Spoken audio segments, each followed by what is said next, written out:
Kit వేరుగా ఉంటుంది. అమాయకుడున్నా బుద్ధి లేదు, అజ్ఞానంగా ఒకటే. అజ్ఞానం అంటే కొద్దిగా ఒక సాఫ్ట్ కార్నర్ లో ఉంటుంది, బుద్ధి లేని వాడంటే పెద్ద కిట్లా కనిపిస్తుంది. కానీ మూడింటికి అర్థం ఒకటే. ఆ మాట అన్నాడు వెంటనే. ఫస్ట్ ఆయన మాట్లాడిన విషయం ఏమిటంటే, పూర్వ విద్యార్థులు వేసుకొని మీరు వచ్చారంటే మీ విజ్ఞత ఏమిటో మాకు అర్థం అవుతుంది అన్నాడు. అంటే మీరు విజ్ఞతను కోల్పోయి ఇక్కడికి వచ్చారు అని అర్థం వచ్చేసిందా? గొడవ పెట్టుకోవాలంటే ఒక్క మాటే చాలు. కానీ మేము గొడవ పెట్టుకోవడానికి వెళ్ళలేదు. మనిషిని ఒక మాట అన్నప్పుడు కూడా మేము అన్ని సహించుకొని మేము విన్నవించాం. ఏం విన్నవించామంటే, గేట్లు తెరవండి, ఆశ్రమానికి అందరూ వచ్చిపోయేటట్టుగా చెయ్యండి అని అడిగాం.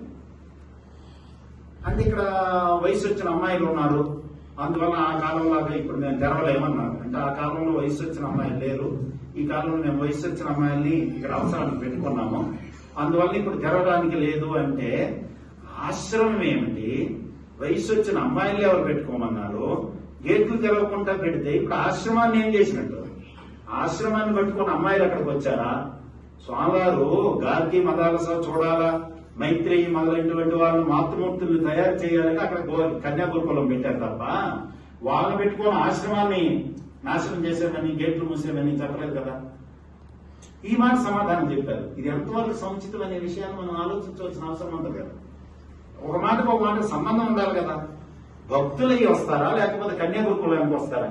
కన్యాగురుకులానికి ఒక సపరేట్ గేట్ ఉంది, కన్యాగురుకులానికి ఒక సపరేట్ గేట్ ఉంది, దాని క్యాంపస్ వేరుగా ఉంది, ఆశ్రమం రూట్ వేరుగా ఉంటుంది.